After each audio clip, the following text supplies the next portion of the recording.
సమస్త సృష్టిని లాలించి పాలించే తల్లి ఆదిపరాశక్తి. ఆ తల్లి మహిమలు అనంతం, అనన్య సామాన్యం. 7 లోకాలను ఏలే ఆ తల్లి అనేక రూపాల్లో, అనేక నామాలతో ఈ పొడమిపై కొలువై పూజలందుకుంటోంది. గ్రామ దేవతల రూపంలోనూ అనేక చోట్ల కొలువు తీరి భక్తులను అనుగ్రహిస్తోంది. ఆ కోవకు చెందిన దేవతగా వర్ధిల్లుతున్న అమ్మ రూపమే శంభర గ్రామంలో వెలిసిన పోలేశ్వరీ దేవి. స్థానికులు ఈ తల్లిని పోలాంబగా పిలుచుకుంటారు, కొలుచుకుంటారు. ఇవాల్టి ఈటీవీ లైఫ్ ఆధ్యాత్మిక ఛానల్ తీర్థయాత్ర కార్యక్రమంలో ఈ పోలాంబ తల్లి ఆలయం వివరాలు, ఏటా ఈ తల్లికి జరిగే జాతర వివరాలు, విశేషాల గురించి తెలుసుకుందాం.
కళింగ ఆంధ్రుల ఆరాధ్య దైవంగా విరాజిల్లుతున్న దేవత శ్రీ శంభర పోలమాంబ.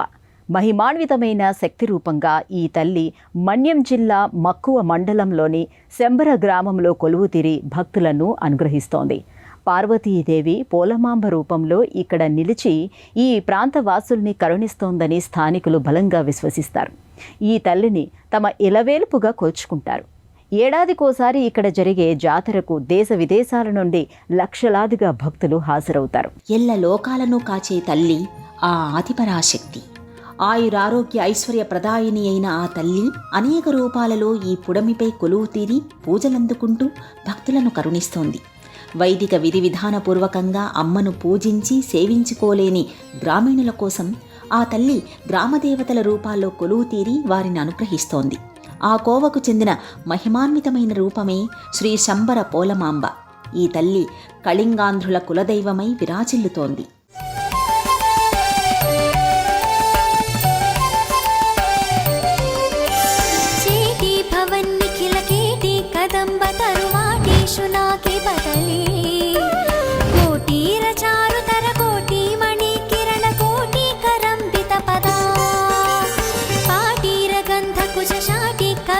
పరిపాటి మగాతి పసుతా గోటి కులాదధిక తాటి ముదార ముఖ వీటి రక్సేన తనుతా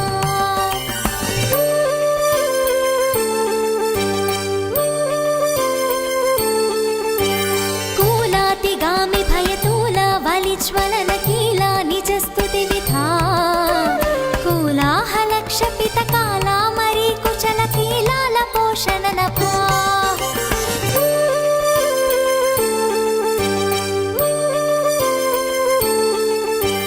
పార్వతీపురం గిరిజన ఉప ప్రణాళిక ప్రాంతానికి చెందిన మక్కువ మండలంలోని శంభర ప్రాంతం పూర్వం దండకారణ్యం. శంబాసురుడనే రాక్షసుడు ఈ ప్రాంతాన్ని పరిపాలించేవాడు. అతడు మహాపరాక్రమవంతుడు, మాయావి, ప్రజల్ని చిత్రహింసలు పెట్టేవాడు. సాధు సత్పురుషులు, ఋషులు, మునుల సంగతి చెప్పనే అక్కర్లేదు. వారి బాధలు వర్ణనాతీతం. ఈ రాక్షసుడి ఆగడాలు పెచ్చరిల్లడంతో ఋషులు, మునులు ఆదిపరాశక్తిని శరణు వేడారు. ఆ తల్లి పోలేశ్వరి రూపంలో ఆవిర్భవించి శంభాసురుణ్ణి సంహరించి భక్తులను కరుణించేందుకు శంభర గ్రామంలో వెలిసింది.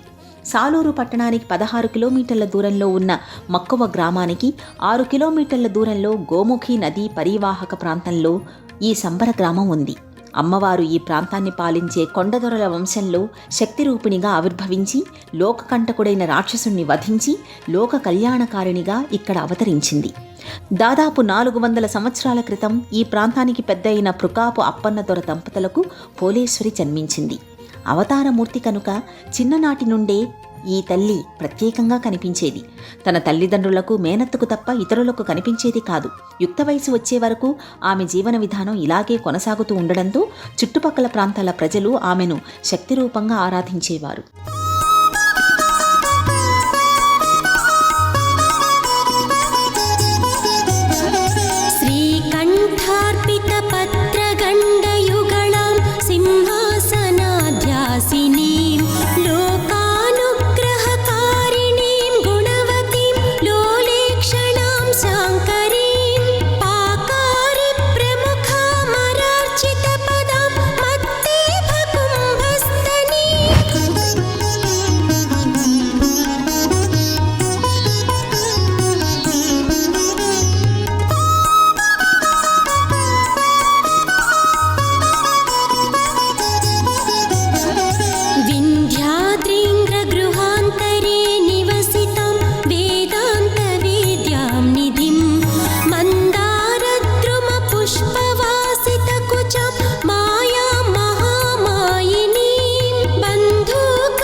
తమ కూతురు జీవన విధానాన్ని చూసి ఆమె మానవకాంతగా జన్మించిన శక్తి స్వరూపిణి అని పోలేశ్వరి తల్లిదండ్రులు తెలుసుకున్నారు.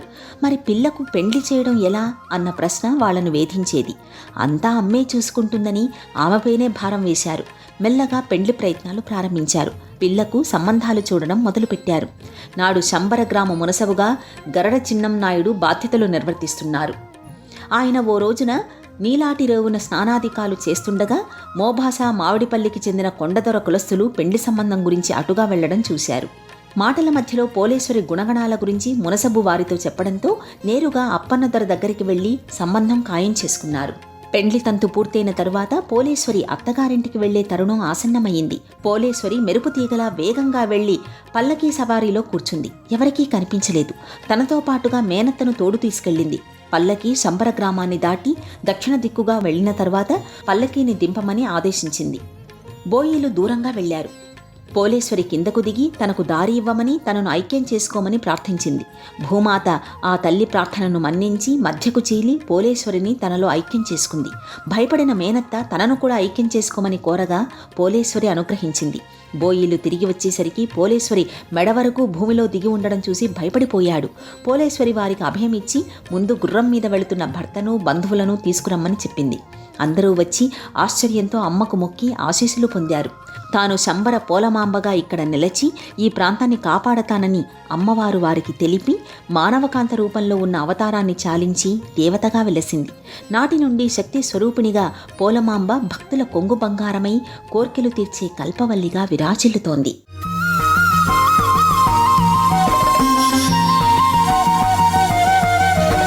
నమస్తే శరణ్యే శివే సానుకంపే నమస్తే జగద్వ్యాపికే విశ్వరూపే నమస్తే జగద్వంద్య పాదారవిందే నమస్తే జగత్తారిణి త్రాహి దుర్గే నమస్తే జగచ్చింత్యమాన స్వరూపే నమస్తే మహాయోగి విజ్ఞాన రూపే నమస్తే నమస్తే సదానంద రూపే నమస్తే జగత్తారిణి త్రాహి దుర్గే అనాథస్య దీనస్య తృష్ణాతురస్య భయార్తస్య భీతస్య బద్ధస్య జంతోః త్వమేకా గతిర్దేవి నిస్తారకర్త్రీ నమస్తే జగత్తారిణి త్రాహి దుర్గే.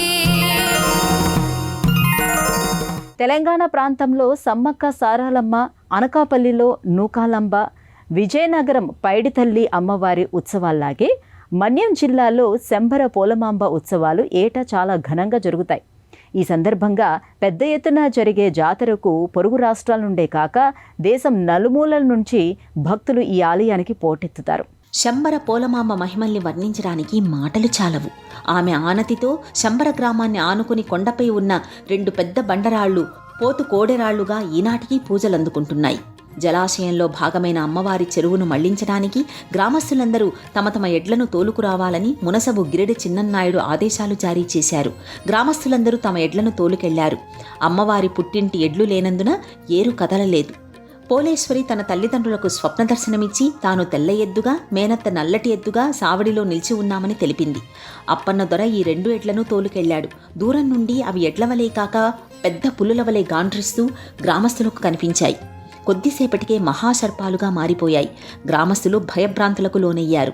అమ్మవారి పుట్టింటి వారిని ఈ కార్యానికి ఆహ్వానించినందుకు మన్నించమని గ్రామస్తులందరి తరపున మునసబు అప్పన దొరను క్షమాపణ కోరి అమ్మను శరణు వేడగా పోలేశ్వరి శాంతించి మేనత్తతో కలిసి జోడెడ్ల రూపంలో కొండెక్కి కొండ మీద 2 పెద్ద బండరాళ్లుగా మారాయని స్థల పురాణం చెబుతోంది.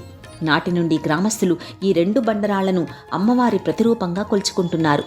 పోతు కోడెరాళ్లుగా పిలుచుకుంటున్నారు. అమ్మా భవానీ లోకాల నేలే ఓంకార రూపమమ్మా, తల్లి నీ మహిమల్ని చూపవమ్మా. అమ్మా భవాని లోకాల నేలే ఓంకార రూపమమ్మా, తల్లి నీ మహిమల్ని చూపవమ్మా. సృష్టికే దీపమా, శక్తికే మూలమా, భక్తులను దీవించుమా. అమ్మా భవాని లోకాల నేలే ఓంకార రూపమమ్మా, తల్లి నీ మహిమల్ని చూపవమ్మా.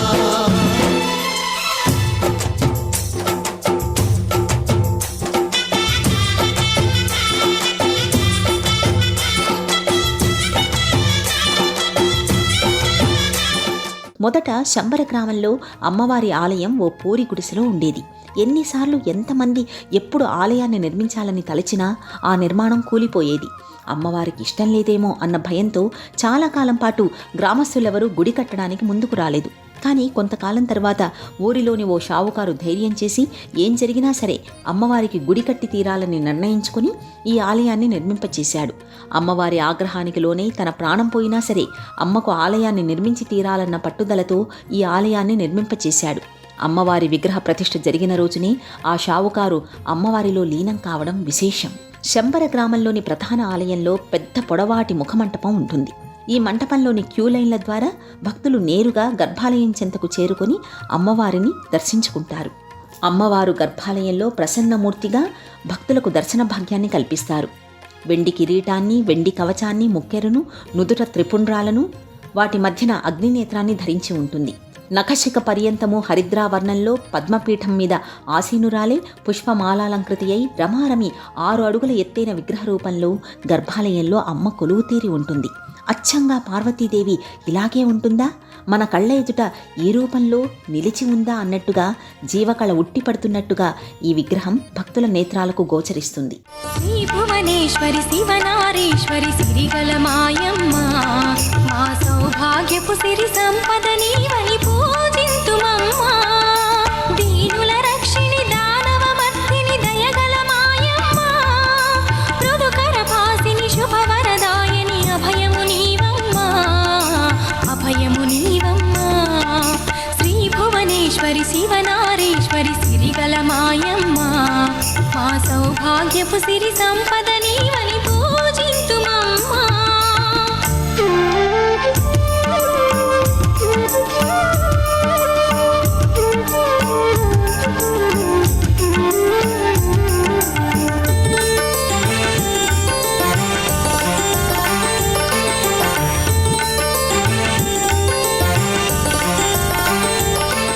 పోలేశ్వరీ దేవి ఆదేశాల మేరకు ఏటా శంబర గ్రామస్తులు ఇక్కడ పెద్ద ఎత్తున జాతర జరుపుతారు. ఏటా తల్లిని శంబర గ్రామంలోకి తీసుకొచ్చి పండగ జరుపుతారు. ఈ జాతరలో సిరిమానోత్సవం ప్రధాన ఘట్టం. ప్రత్యేక పూజలు, ఉత్సవాలు, సేవలు. ఏడాదికోసారి జరిగే జాతరలో అమ్మవారు గ్రామంలో ఉజ్జిడి తిరిగి చీడపీడలను పారద్రోలుతారు. ఆ రోజున గ్రామంలో పాలధారను పోసి ఊళ్ళోకి చీడపీడలు ప్రవేశించకుండా కట్టుకడతారు. సంక్రాంతి పండుగకు తల్లి గ్రామంలో ఉంటుంది. ఆమె పేరున మూలన మడపళ్ళు పెట్టి పేరంటాళ్లకు పసుపు కుంకుమ ఇస్తారు. కొండపల్లి వలస దొరలు ఈ పండుగకు తొలివేళ్లు జరుపుతారు. తరువాత సింగిడీలు, మొక్కుబళ్లు చెల్లిస్తారు. భాగవత ప్రదర్శనలతో తల్లిని అంపకం చేస్తారు. అంపకం రోజున నేస్తపు వాడైన ప్రియ స్నేహితులైన గిరిడి వారింటికి తర్వాత కరణంగారింటికి తీసుకెళ్లి అమ్మను ఊరేగిస్తారు. జాతరలో మొదట పెద్దమ్మవారిని అంటే మేనత్తను ఘటన రూపంలో సనప చాటింపు వేస్తారు. తర్వాత పెద్దమ్మవారిని గ్రామంలోకి తీసుకువచ్చి వనంగుడిలో నిలుపుతారు.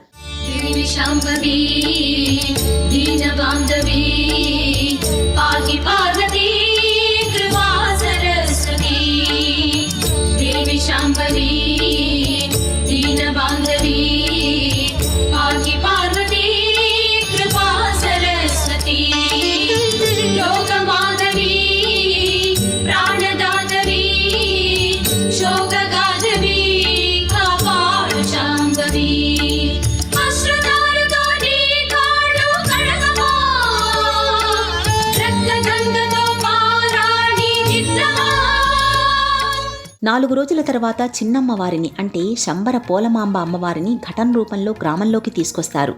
అమ్మ తల్లి చదురుగుడిలో విశ్రాంతి తీసుకుంటుంది. ఈ రోజు నుండి అమ్మవారు తిరువీధి చేస్తూ 13 రోజుల పాటు భక్తులకు దర్శనాన్ని అనుగ్రహిస్తారు. గ్రామంలోని మగవాళ్లందరూ పెండ్లి కొడుకు వేషం వేసుకుని ఆమె భర్త తరపున అమ్మకు పూజలు చేయడం ఇక్కడ ఆచారం. ఈ జాతరలో సిరిమానోత్సవం ప్రధాన ఘట్టం. సిరిమానును సిద్ధం చేసి రథానికి అమర్చి గద్దె దగ్గరికి తీసుకువెళతారు. మరునాడు మధ్యాహ్నం వరకు పూజలు చేస్తారు. తర్వాత ఘటాలను సిరిమానును అధిరోహించే పూజారిని సిరిమాను దగ్గరికి తీసుకొస్తారు. సిరిమానును ముందుగా గిరిడవారింటికి తీసుకెళ్లి ఘటాలకు పూజలు చేసి అక్కడి నుండి నాయుడు కరణం ఇళ్లకు తీసుకువెళ్లి పూజలు చేసిన తరువాత గ్రామంలో ఊరేగిస్తారు. ఈ సిరిమానోత్సవానికి ఉత్తరాంధ్ర జిల్లాలతో పాటు ఒడిషా, ఛత్తీస్గఢ్, తెలంగాణ రాష్ట్రాల నుంచి భారీగా భక్తులు తరలివస్తారు. పోలేశ్వరీ మాతను దర్శించుకున్న భక్తులకు ఆర్థిక ఇబ్బందులు వెంటనే తొలగిపోతాయని భక్తుల విశ్వాసం.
ఆలయ దర్శన వేళలు. ఈ ఆలయం ఉదయం 6 గంటల నుండి రాత్రి 7 గంటల 30 నిమిషాల వరకు భక్తుల దర్శనార్థం తెరిచి ఉంటుంది. ప్రయాణ సౌకర్యాలు. ఉత్తరాంధ్రలో ప్రధాన పట్టణాలైన సాలూరు, పార్వతీపురం, బొబ్బిలి నగరాల నుండి శంబర గ్రామానికి బస్సు ప్రయాణ సౌకర్యం ఉంది. స్థానికంగా అందుబాటులో ఉండే ఆటోలు భక్తుల్ని నేరుగా అమ్మవారి ఆలయం దగ్గరికి చేరుస్తాయి. పోలమాంబ అమ్మవారు పుట్టిన వంశంలోని వారికి ప్రతి తరంలోనూ ఒక మగపిల్లవాడు పుడతాడు. ఆయన్నే పూజారిగా భావించి ఉత్సవంలో సిరిమానుపై కూర్చోబెడతారు. ఈ పూజారినే అమ్మవారిగా భావించి భక్తులు సిరిమానోత్సవంలో చీరే సారెల్ని ఊరేగింపులో భక్తితో సమర్పించుకుంటారు. ఈ పూజారిని దర్శించుకుంటే అమ్మవారిని దర్శించుకున్నట్టే అన్నది ఈ ప్రాంతవాసుల ప్రగాఢ విశ్వాసం. ఇవి ఈ ఆలయం విశేషాలు. మళ్ళీ వచ్చే ఎపిసోడ్లో మరో ఆలయం విశిష్టతను గురించి తెలుసుకుందాం. అంతవరకు సెలవు. నమస్కారం.